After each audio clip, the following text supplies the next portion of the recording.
இறை இல்லத்தோடு நெருங்குவது, தொடர்பு கொள்வது என்பதிலே ஒரு இறை இல்லத்தில் மார்க்க பணிகளாக இவையெல்லாம் முன்னெடுக்கப்படுகின்றதோ அதனுடைய வளர்ச்சிக்காக துணை புரிய வேண்டும் என்பதை மார்க்க நமக்கு வழிகாட்டி இருக்கின்றது. இந்த இறை இல்லங்கள் என்பது மற்ற கட்டிடங்களை விடவும் அவசியமானது என்பதை நம்ம குறிப்பிட்டோம். அதற்கு இன்னும் பல ஆதாரங்களை நம்மால் எடுத்துக்காட்ட முடியும். இதனுடைய தூய்மை பற்றி நபி அவர்கள் நமக்கு வலியுறுத்தி இருக்கின்றார்கள். இஸ்லாமிய மார்க்கத்தில் தூய்மை என்பது பொதுவாக வலியுறுத்தப்பட்டிருக்கு. அத்துஹூரு ஷத்ருல் ஈமான், தூய்மை என்பது ஈமானுடைய ஒரு அங்கம் என்பதை நபி அவர்கள் சொன்னார்கள். அதிலும் குறிப்பாக இறை இல்லங்களில் தூய்மை என்பது மிக சிறப்பாக கடைபிடிக்கப்பட வேண்டும் என்ற கருத்து மார்க்கத்தில் இருக்கின்றது. கண்ணியம் நிறைந்த எல்லாம் வல்ல ஏக இறைவனின் நல்லடியார்களே, ஆன்மீக நம்பிக்கை இருக்கக்கூடிய ஒவ்வொரு சமுதாயத்தவரும் இறைவனை வணங்குவதற்காக இறை இல்லங்களை ஏற்படுத்துகின்றார்கள். ஆனால் இஸ்லாம் காட்டித் தருகின்ற இறை இல்லங்கள் என்பவை முற்றிலுமாக ஒரு மாறுபட்ட அமைப்பிலே மக்களுக்கு நன்மை பயக்கக்கூடிய விதத்திலே அமைந்திருப்பதை நீங்கள் பார்க்கலாம். இறை இல்லங்கள், அதாவது பள்ளிவாசல்கள் என்பவை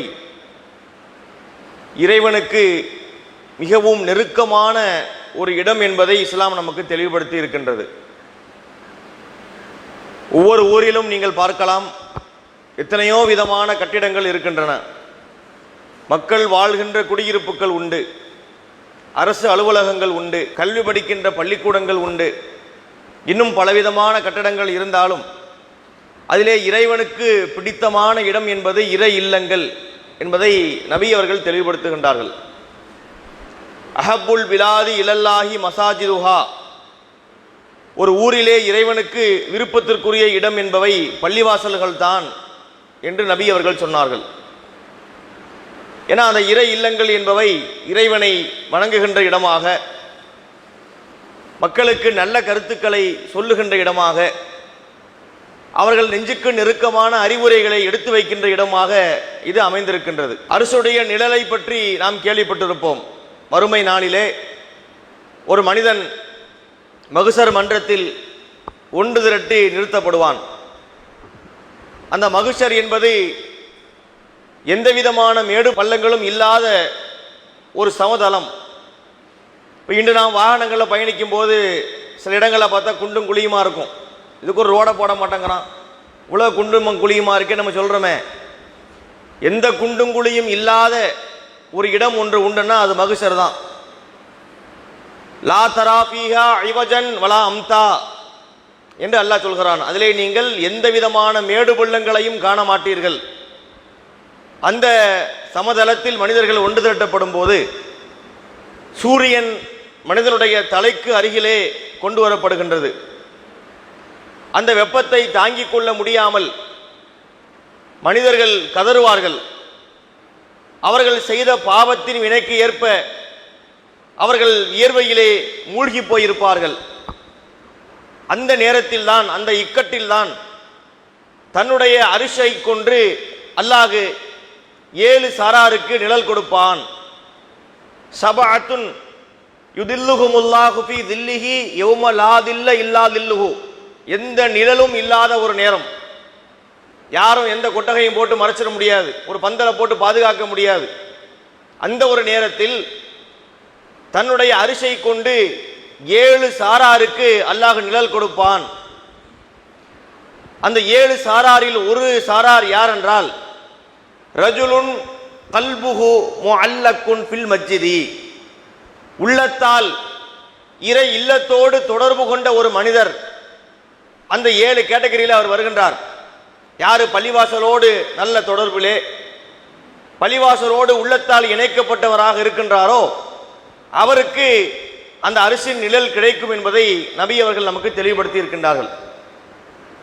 உள்ளத்தால் இறை இல்லத்தோடு தொடர்பு கொள்வது என்றால் என்ன? அந்த பள்ளிவாசலுடைய அவசியங்களை நாம் விளங்க வேண்டும், புரிய வேண்டும். அதனுடைய வளர்ச்சிக்காக நாம் பங்காற்ற வேண்டும். அதன் தூய்மையிலே நம்மாலான ஒத்துழைப்புகளை நாம் வழங்க வேண்டும். அந்த பள்ளியை முன்னிட்டு அந்த மர்கஸ்களிலே மார்க்கம் சார்ந்த நற்பணிகள் நடைபெறக்கூடிய நேரத்தில் அந்த நற்பணிகளுக்கு நாம் துணை புரிய வேண்டும். இன்னும் அதை தழுவி வருகின்ற மற்ற எல்லா காரியங்களிலும் ஒத்துழைப்போடு யார் இருக்கின்றாரோ அவருக்கு அந்த அரசுடைய நிழல் கிடைக்கும். எல்லாமே இந்த வார்த்தைக்குள்ள அடங்கி இருக்கின்றது. உள்ளத்தால் இறை இல்லத்தோடு நெருங்குவது, தொடர்பு கொள்வது என்பதிலே ஒரு இறை இல்லத்தில் மார்க்க பணிகளாக இவையெல்லாம் முன்னெடுக்கப்படுகின்றதோ அதனுடைய வளர்ச்சிக்காக துணை புரிய வேண்டும் என்பதை மார்க்க நமக்கு வழிகாட்டி இருக்கின்றது. இந்த இறை இல்லங்கள் என்பது மற்ற கட்டிடங்களை விடவும் அவசியமானது என்பதை நம்ம குறிப்பிட்டோம். அதற்கு இன்னும் பல ஆதாரங்களை நம்மால் எடுத்து காட்ட முடியும். இதனுடைய தூய்மை பற்றி நபி அவர்கள் நமக்கு வலியுறுத்தி இருக்கின்றார்கள். பொதுவாக இஸ்லாமிய மார்க்கத்தில் தூய்மை என்பது பொதுவாக வலியுறுத்தப்பட்டிருக்கு. அத்துஹூரு ஷத்ருல் ஈமான், தூய்மை என்பது ஈமானுடைய ஒரு அங்கம் என்பதை நபி அவர்கள் சொன்னார்கள். அதிலும் குறிப்பாக இறை இல்லங்களில் தூய்மை என்பது மிக சிறப்பாக கடைபிடிக்கப்பட வேண்டும் என்ற கருத்து மார்க்கத்தில் இருக்கின்றது. ஒரு சம்பவத்தை பார்க்கின்றோம். நபிகள் நாயகம் ஸல்லல்லாஹு அலைஹி வஸல்லம் அவர்கள் பள்ளிவாசலுக்கு வருகின்றார்கள். அந்த பள்ளிவாசலுடைய சுவற்றை பார்க்கும்போது ரஆ முசாக்கன் ஃபி ஜிதாரில் மஸ்ஜித், ஒருவர் சளியை காரி பள்ளிவாசலுடைய சுவற்றிலே துப்பிவிட்டார். யாரோ ஒரு ஆள், எல்லா முசல்லீங்க தான், வர தொழக்கூடிய மக்கள்ல சிலர் அப்படி இருப்பார்கள். அப்படி இருக்கக்கூடாது என்று மார்க்கம் சொல்கிறது. சரி, துப்பிட்டு போய்விட்டார். அது காய்ந்து பார்ப்பதற்கே அசிங்கமாக இருக்கின்றது. அதை நபி அவர்கள் பார்க்கின்றார்கள். பார்த்த நபிகள் நாயகம் ஸல்லல்லாஹு அலைஹி வஸல்லம் அவர்கள் ஒரு 2 பேரை கூப்பிட்டு அதை சுத்தம் செய்யுங்கள் என்று சொல்லி இருக்கலாம். ஆனால் ரசூலுல்லாஹி ஸல்லல்லாஹு அலைஹி வஸல்லம் என்ன செய்யறாங்கன்னா, அவர்களாக ஒரு சிறு கல்லை எடுத்து சென்று ஃபஹக்கஹு, அதை தன்னுடைய கையால் சுரண்டி சுத்தம் செய்தார்கள் என்று வருகின்ற செய்தியை பார்க்கின்றோம். அல்லாஹ்வுடைய தூதருடைய அந்தஸ்து நமக்கு தெரியும். அகில உலகத்திற்கே தூதராக அனுப்பப்பட்ட ஒரு இறை தூதர், சாதாரண ஒரு அந்தஸ்து கிடையாது. எத்தனை கோடி செலவழித்தாலும் அடைய முடியாத அந்தஸ்து அது. அந்த நிலையில் இருந்த போதும் பள்ளிவாசலே ஒரு அசுத்தத்தை பார்த்த பிறகு ஒரு 2 பேரை கூப்பிட்டு சுத்தம் செய்யுங்க என்பதில் கூட காலதாமதம் ஆகலாம். அதனால உடனடியாக சென்று அவர்களே சுத்தம் செய்தார்கள் என்று வருகின்ற செய்திகளை பார்க்கின்றோம். இதெல்லாம் அதனுடைய அவசியத்தை, அந்த பள்ளிவாசல் என்பது எவ்வளவு முக்கியமானது, அதன் தூய்மை எவ்வளவு அவசியம் என்பதை நமக்கு மார்க்கத்திலே வலியுறுத்தப்பட்டிருக்கு. அதுபோன்று பள்ளிவாசலுக்கு வரக்கூடிய நேரத்தில் அழுக்கு பிடித்ததை போல குளிக்காம கொள்ளாமல், அதாவது உடல் துர்நாற்றம் வரக்கூடிய விதத்திலே அழுக்கான ஆடைகளை அணிந்து கொண்டு, துருவாடை அடிக்கக்கூடிய ஆடைகளை அணிந்து கொண்டு பள்ளிவாசலுக்கு வரக்கூடாது என்பதை மார்க்கம் நமக்கு சொல்கிறது. எப்படி சொல்கின்றார்கள் நபி அவர்கள்? மன் அக்கல சூபன் அவ் பசல், பச்சை வெங்காயத்தையும் பச்சை பூண்டையும் யாரு சாப்பிட்டு இருக்கின்றாரோ ஃபல் யஅ்தஸில்னா, அவரு நம்மை விட்டு விலகி இருக்கட்டும், பள்ளிவாசலுக்கு வர வேண்டாம். இன்னொரு அறிவிப்பிலே வருகின்றது, அவர் வீட்டிலே இருக்கட்டும், வீட்டிலே இருந்துக்கிறட்டும் என்று சொல்றாங்க. ஏனென்றால் அவர் பள்ளிவாசலுக்கு அந்த வாயோடு வந்து தொழக்கூடிய நேரத்தில் துருவாடை அதிலிருந்து கிளம்பும், அது மற்றவர்களுக்கு பாதிப்பாக ஆகிவிடும் என்பதற்காக ரசூலுல்லாஹ் சொல்றாங்க. ஒரு வெங்காயத்தை சாப்பிடுறாரு, அதுல இருந்து ஒரு துருவாடை அடிக்கும். அப்ப சப்புல வந்து நிற்கக்கூடிய நேரத்தில் தொழுகை நடக்கும் போது அது மற்றவங்களுக்கு பாதிப்பு ஏற்படுத்துமா இல்லையா? இன்று பீடி குடிக்கக்கூடிய முஸ்லிம்களை எல்லாம் பார்க்கின்றோம். பீடியை கப்பு கப்புன்னு இழுத்துக்கிட்டு இருப்பாங்க. கதுகாமச்சலான உடனே திக்கி போட்டு வந்து சப்பல் நின்றுவாங்க. அது என்னாகும், தொழுகை போய்கிட்டே இருக்கும் போது இவருக்கு ஒரு கொட்டாவி வேற வரும். கொட்டாவியை கையை வச்சு மறைக்கணும்னு வேற சட்டம் இருக்கா இல்லையா? அந்த சட்டத்தெல்லாம் ஃபாலோ பண்ணுவாங்கல்ல. கையை வச்சு மறைச்சாங்கன்னா அந்த சப்பு முழுக்க சப்ளை ஆகும், அந்த ஸ்மெல்லு. கொஞ்சம் யோசித்து பாருங்கள்.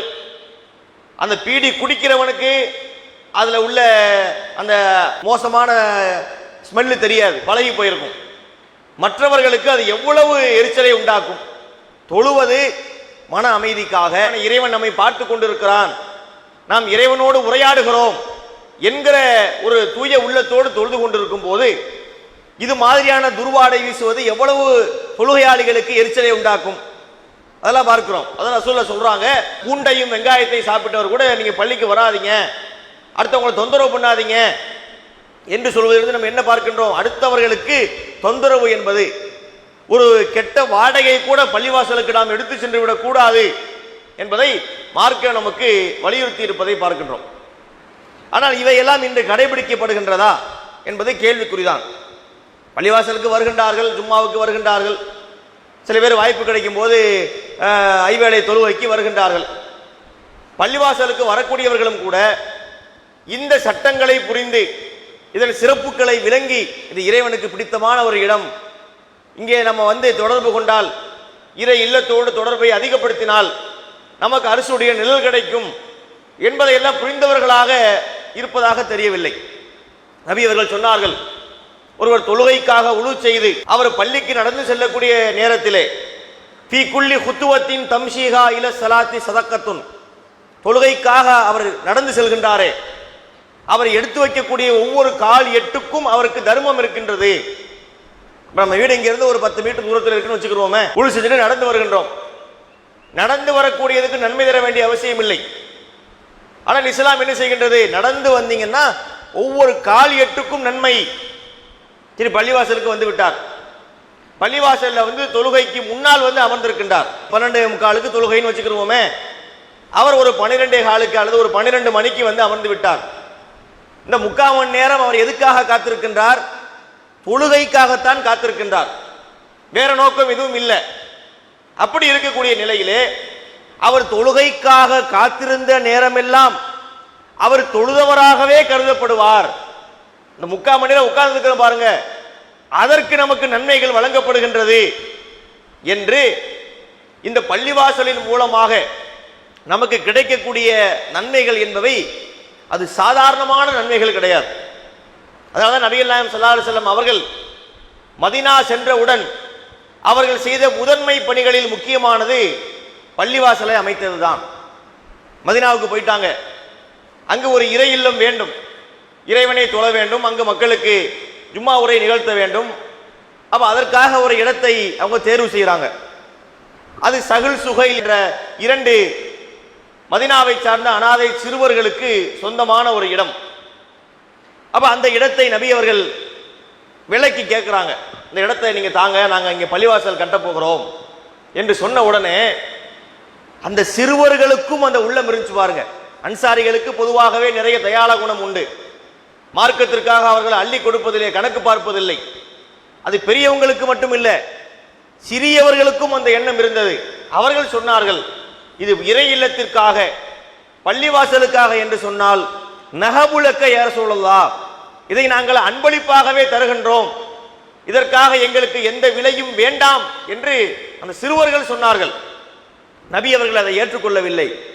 அவர்களே ஆதரவற்ற சிறுவர்கள் என்பதற்காக நபி அவர்கள் தன்னுடைய செல்வத்தை கொண்டு அந்த பள்ளிவாசலுக்குரிய இடத்தை வாங்குகின்றார்கள். அதிலே ஒரு பகுதியை தன்னுடைய குடியிருப்பாக அமைத்துக் கொண்டார்கள். நம்ம எல்லாம் கேள்விப்பட்டிருப்போம், அதாவது மதீனாவுடைய பள்ளிவாசலுடைய ஒரு பகுதியில் தான் ரசூலுல்லாஹ்வுடைய வீடு இருந்தது. பள்ளிவாசல்ல ரசூலுல்லாஹ்வுடைய வீடு என்பதல்ல, அந்த முழு இடத்தையும் நபி அவர்கள் விலை கொடுத்து வாங்கி அதிலே மிகச் சிறிய ஒரு இடத்தை தன்னுடைய வீட்டுக்காக வைத்துக் கொண்டு மற்ற அனைத்து இடத்தையும் பள்ளிவாசலுக்காக வேண்டி நபி அவர்கள் கொடுத்தார்கள். அப்ப அங்கே பள்ளிவாசல் அமைக்கப்படுகின்றது. அது ஏற்கனவே கபிர்ஸ்தானாக இருந்த ஒரு இடம், அங்கு மக்கள் எல்லாம் புதைக்கப்பட்டிருக்கிறாங்க. மன்னரைகளின் மீது தொழக்கூடாது என்று சட்டம் இருக்கின்றது. அப்ப நபி அவர்கள் என்ன உத்தரவு போடுறாங்க, அந்த பாடி எல்லாம் தோண்டி எடுத்து வேறொரு பகுதியிலே புதைத்து விட்டு அங்கு பள்ளிவாசல்கள் கட்டப்பட்டன. வரலாறுல பார்க்கின்றோம். ரொம்ப கஷ்டமான நேரத்தில் கட்டப்பட்ட பள்ளி அது. அதற்காக வேண்டி சஹாபாக்கள் கற்களை சுமந்து கொண்டு வந்தார்கள். நபி அவர்களும் கற்களை சுமந்து வந்தார்கள். சஹாபாக்களும் நபி அவர்களும் சேர்ந்து தங்களுடைய கரங்களால் அந்த இறை இல்லங்களை நிறுவினார்கள். இதெல்லாம் எதை எடுத்துக்காட்டுது? ஒரு இறை இல்லம் அவசியம் என்பதை எடுத்துக்காட்டுகின்றது. தமிழகத்திலே இன்று நமது ஜமாத்தின் சார்பிலே இறை இல்லங்கள் அமைக்கப்பட்ட பிறகுதான் ஏகத்துவத்தினுடைய வீரியமான வளர்ச்சியை நம்ம கண்டோம். பள்ளிவாசல் என்பதில் இன்னும் ஒரு பார்வையும் இருக்கின்றது. பள்ளிவாசல் என்பது இப்படி வெளி சுத்தமாக இருப்பது, அதை நல்லா வச்சுக்கிறது என்பதிலே மட்டுமல்ல, அதிலே மிக முக்கியமான ஒரு இலக்கணத்தை மார்க்கம் சொல்கிறது. பள்ளிவாசல் என்றால் என்ன? அதற்கு அல்லாஹ் சொல்கின்றான், பள்ளிவாசல்கள் என்பது இறைவனுக்கு சொந்தமானவை. அன்னல் மசாஜித லில்லா ஃபலா ததுஉ மஅல்லாஹி அஹதா, இறை இல்லங்கள் அல்லாஹ்வுக்கு சொந்தமானவை. அங்கு இறைவனோடு நீங்கள் வேறு எவரையும் அழைத்து விடக்கூடாது. இறைவனை மட்டுமே வழிபடக்கூடிய இடம் எதுவோ அதுதான் பள்ளிவாசல்கள் என்கின்ற கருத்தை இறைவன் சொல்கின்றான். இன்னொரு வசனத்திலே சொல்லும் போது, அதாவது ரசூலுல்லாஹ்வுடைய காலத்தில் சில முனாஃபிக்குகள் இறை இல்லத்தை கட்டி வைத்துக் கொண்டு நபி அவர்களை தொழுகைக்கு வருமாறு அழைப்பு கொடுத்தார்கள். அப்போது அந்த பள்ளிக்கு சென்று தொழாதீங்க என்று ரசூலுல்லாஹ்வை அல்லாஹ் தடுக்கின்றான். அப்படி சொல்லும் போது 4 காரணங்களை அல்லாஹ் குறிப்பிடுகின்றான். அல்லதி நத்தகது மஸ்ஜிதன் லிராரன் குஃப்ரன் தஃப்ரீகம் பைனல் மூமினீன் இர்ஷாதன் லிமன் ஹாரபல்லாஹ வ ரசூலா. அந்த பள்ளியில் போய் நீங்க தொழக்கூடாது, ஏனென்றால் அவர்கள் இறைவனுக்கு இணை கற்பிப்பதற்காக பள்ளியை எழுப்பி இருக்கின்றார்கள், மக்களுக்கு தீங்கிழைப்பதற்காக எழுப்பி இருக்கின்றார்கள், மூமின்களுக்கு மத்தியிலே பிரிவினையை உண்டாக்குவதற்காக எழுப்பி இருக்கின்றார்கள், அல்லாஹ்வையும் தூதரையும் பகைத்த இஸ்லாத்தின் எதிரிகளுக்கு புகலிடம் கொடுப்பதற்காக பள்ளியை எழுப்பி இருக்கின்றார்கள். எனவே பலாத்தக்கும் ஃபீஹி அபதா, அதிலே ஒருபோதும் நீங்கள் சென்று தொழக்கூடாது. நீங்கள் தொழுவதற்கு தகுதியான பள்ளி எதுவென்றால் ல மஸ்ஜிதுன் உஸ்ஸிஸ அலா தக்வா மின் அவ்வலி யௌமின், துவக்கத்தில் இருந்து இறையச்சத்தின் அடிப்படையில் நிர்மாணிக்கப்பட்ட பள்ளி எதுவோ அதுவே நீங்கள் நின்று வணங்குவதற்கு தகுதியான பள்ளிவாசல் என்று அல்லாஹ் சொல்கிறான். இந்த வார்த்தையெல்லாம் கவனியுங்கள், எவ்வளவு அற்புதமான வார்த்தைகளை அல்லாஹ் பயன்படுத்துகிறான். ஒரு இறை இல்லம் என்பது மக்களுக்கு அதனால் தீங்கு நடைபெறக்கூடாது, மக்களை பிளவுபடுத்தக்கூடாது, இணை கற்பிப்பு காரியங்கள் அங்கே நடைபெறக்கூடாது, இஸ்லாத்தின் எதிரிகளுக்கு புகலிடமாக அந்த இடங்கள் மாறிவிடக்கூடாது, அது மக்களுக்கு பயன்படுகிற நல்ல இடமாக இருக்க வேண்டும் என்பதையெல்லாம் நம்ம பார்க்கும்போது ஆச்சரியமாக இருக்கின்றது. இஸ்லாமிய மார்க்கத்தில் சொல்லப்பட்ட இது மாதிரியான இறை இல்லங்களை வேறு எங்குமே காண வாய்ப்பே கிடையாது. அவ்வளவு அற்புதமான சட்டங்களை இஸ்லாமிய மார்க்கம் நமக்கு சொல்லி இருக்கின்றது. ஆனால் இன்று இறை இல்லங்கள் என்று சொல்லிக்கொண்டு, பள்ளிவாசல்கள் என்று சொல்லிக்கொண்டு இணை கற்பிப்பு காரியங்களை அங்கு அரங்கேற்றுகிறார்களா இல்லையா? சுபஹான மௌலுது என்று ரபியுல் அவ்வல் மாதம் வந்துவிட்டால் மக்ரிப் தொழுகைக்கு பிறகு அந்த பள்ளிவாசலுக்குள்ளே அமர்ந்து கொண்டு சுபஹான மௌலுது ஓதுகின்றார்கள். அந்த சுபஹான மௌலுதிலே நபிகள் நாயகம் ஸல்லல்லாஹு அலைஹி வஸல்லம் அவர்களை இறைவன் அளவுக்கு உயர்த்தக்கூடிய வார்த்தைகளை சொல்லி, அந்த கஃபாருல் ஹதாயா, எங்கள் பாவங்களை மன்னிப்பது நீங்கள் என்றோ ரசூலுல்லாஹ் பார்த்து படிக்கிறாங்க. பாவத்தை மன்னிப்புகிறான் அல்லாஹ். அஸ்ஸலாமு அலைக்க யா முபரி சகாம், நோயை நீக்குபவரே உங்களுக்கு சலாம் உண்டாகட்டும். நோயை நீக்கிறவன் இறைவன் இல்லையா? இப்படி இணை கற்பிக்கக்கூடிய வரிகளை பள்ளிவாசல்களிலே அமர்ந்து கொண்டு படித்தால் அது இறை இல்லங்களுடைய இலக்கணத்துக்கு உட்பட்டு இருக்கின்றதா? சிந்திக்க வேண்டும். அடுத்த மாதம் ரபியுல் ஆகிர் மாதம், அதிலே என்ன மௌலுது ஓதுகின்றார்கள்? முஹீத்தின் மௌலுது என்று ஒன்று ஓதுறாங்க. இந்த மௌலுதை பற்றி பேசுவது என் நோக்கம் அல்ல, இது பள்ளிவாசலிலே படிக்கப்படுகின்ற காரணத்தினால் நாம் இதை பற்றி சொல்ல வேண்டி இருக்கின்றது. இந்த ரபியுல் ஆகிர் மாதத்திலே முஹீத்தின் மௌலுது ஓதுகின்றார்களே, அது ரொம்ப மோசமான வார்த்தைகள். சுபஹான மௌலுதை விட பல மடங்கு நச்சு கருத்துக்கள் நிறைந்திருப்பது அந்த முஹீத்தின் மௌலுது. அதில் என்ன படிக்கின்றார்கள்? அவங்களுடைய கான்செப்ட் என்னன்னா, முஹீத்தின் அப்துல் காதர் ஜீலானி என்பவர் அவர் ஒரு வேற லெவலில் வச்சிருக்கிறாங்க. ரசூலுல்லாஹ்வை எல்லாம் விடவும் தாண்டி, ஏன் அல்லாஹ்வையே தாண்டி, அதை தாண்டிய இடத்துல தான் அப்துல் காதர் ஜீலானி அவங்க வச்சிருக்கிறாங்க. இது என்ன ஆதாரம் கேட்குறீங்களா? அவங்க படிக்கக்கூடிய மௌலுது தான் ஆதாரம். அதில் ஒரு பைத்து படிக்கிறாங்க பாருங்க, அதை மட்டும் உங்களுக்கு படித்து சொல்கின்றேன். அதாவது அப்துல் காதர் ஜீலானி என்ன செய்கின்றார்? ஒரு நாள் நடந்து போகின்றார். நடந்து போகக்கூடிய நேரத்திலே ஒரு இதர் ஆபி ஃபஜ்ஜின் சகீமன் மின் ஹுபுத்திஹா யகீமன் லம்மா கதா முஸ்தகீமன் நாதாஹு ஐயா கிமாமி இன்னீலல் தீனு ரஷாதி அஹியைத்தனி கையுனாதி லக்கும்பிஹி குல்லு நாதி யா முஹீத்தீனி ஹாமி என்று படிப்பார்கள். இதுக்கு என்ன அர்த்தம் தெரியுமா? ஒரு நாள் அப்துல் காதர் ஜீலானி அவர்கள் நடந்து வந்துட்டு இருக்கார். அப்போது ஒரு நோயாளியை அவர் கண்டார், முடியாம கிடக்கிறார். இவரை கூப்பிடுறாரு. அந்த நோயாளி அப்துல் காதர் ஜீலானியை கூப்பிடுறாரு. ஏத்தா கொஞ்சம் உடம்பு முடியல, கொஞ்சம் தூக்கி விடுங்கத்தா அப்படிங்கிறார். இவர் போய் தூக்கி விடுறார். லம்மா கதா முஸ்தகீமன், அவரை தூக்கி நிறுத்திய போது அந்த நோயாளி சொல்கிறார், நான் யார் தெரியுமா? இன்னி லதீனுர் ரஷாத், நான் தான் நேரான இஸ்லாமிய மார்க்கம். அதாவது இஸ்லாமிய மார்க்கம், தீனுல் இஸ்லாம் இருக்கா இல்லையா, அதுவே சௌக்கியம் இல்லாமல் போய் உடம்புக்கு முடியாமல் போய் முடங்கி கிடக்கு. யாராலையும் தூக்கி நிறுத்த முடியல, அல்லாஹ்வாலே முடியவில்லை. அதை யார் தூக்கி நிறுத்துறா? இந்த முஹீத்தீன் தூக்கி நிறுத்துகிறார். அதனாலதான் அவருக்கு முஹீத்தீன் என்று பெயர் வந்தது. முஹீத்தீன் என்ன அர்த்தம்? மார்க்கத்தை உயிர்ப்பித்தவர் அர்த்தம். முஹியி என்ற அரபு சொல்லுக்கு உயிர்ப்பித்தவர். தீன்னா மார்க்கம். இந்த மார்க்கத்தையே உயிர்ப்பித்த காரணத்தினால்தான் அவருக்கு முஹீத்தீன் என்றே பெயர் வந்தது. இது ஏதோ ஒரு குப்பையை யாரோ படிச்சாங்கன்னா அது வேறு. இப்படிப்பட்ட கருத்துக்களை பள்ளிவாசலிலே அமர்ந்து படிக்கலாமா? ஏன்னா அல்லாஹ் சொல்கின்றான், அன்னல் மசாஜித லில்லாஹ் ஃபலா ததுஉ மஅல்லாஹி அஹதா. இறை இல்லங்கள் அல்லாஹ்வுக்கு சொந்தமானவை, அதோடு நீங்கள் யாரையும் அழைச்சிடக்கூடாது என்று சொல்கின்றானே. அந்த இறை இல்லங்களில் இப்படிப்பட்ட காரியங்கள் நடைபெறலாமா? அப்ப இறை இல்லங்கள் என்பது சும்மா மிகப்பெரிய விண்முட்டும் கோபுரங்கள், விண்முட்டும் மனாராக்களை எழுப்புவது, அங்கு எல்லாம் பல பழக்கக்கூடிய விளக்குகளை போடுவது, எல்லா மிகப்பெரிய ஏரியாவை வளைத்து போடுவது என்பதிலே மாத்திரம் ஒரு இறை இல்லம் நிறுவப்படுவதில்லை. அங்கே அடிப்படையான விஷயம் என்ன என்றால் அது ஏகத்துவம், இறைவனை மட்டுமே வணங்கக்கூடிய இடமாக, குர்ஆன் ஹதீஸை மட்டும் மக்களுக்கு போதிக்கின்ற இடமாக, எவருடைய கருத்தும் அங்கு பேசப்படக்கூடாது. குர்ஆனுடைய கருத்து பேசப்படணும், ரசூலுல்லாஹ்வுடைய பொன்மொழிகள் அங்கு பேசப்படணும். அதை விட்டுவிட்டு முன்னோர்கள் வாழ்ந்த வழி, மதுஹபு வழி, அவுலியாக்களுடைய வழி, சலஃபுகளுடைய வழி என்று அந்த கருத்துக்களை மக்களிடத்திலே புகுத்தக்கூடிய இடங்களாக இது மாறி போய்விடக் கூடாது என்பதுதான் இறை இல்லத்திற்கான மிக முக்கியமான அடிப்படை என்பதை நம்ம புரிந்து கொள்ள வேண்டும். அதிகமான மக்கள் தொழுகைக்கு வர வேண்டும். இதன் மூலமாக நிறைய மக்களுக்கு சத்தியம் சென்று சேர வேண்டும். நன்மையை நாம் ஏவ வேண்டும், தீமையை தடுக்க வேண்டும், ஏகத்துவத்தை அவருடைய உள்ளங்களில் நாம் கொண்டு போய் சேர்க்க வேண்டும் என்கிற ஒரே நோக்கத்திற்காக இந்த இறை இல்லம் அமையப்பட்டிருக்கின்றது என்பதை நிறைவு செய்கின்றேன். வாஹிருதவானா அனில் அல்ஹம்துலில்லாஹி ரப்பில் ஆலமீன். இஸ்லாம் மற்றும் சமுதாய செய்திகளை அறிந்து கொள்ள தமிழ்நாடு தௌஹீத் ஜமாஅத் யூடியூப் பக்கத்தை உடனடியாக சப்ஸ்கிரைப் செய்து கொள்ளுங்கள். மேலும் பெல் பட்டனையும் கிளிக் செய்து கொள்ளுங்கள்.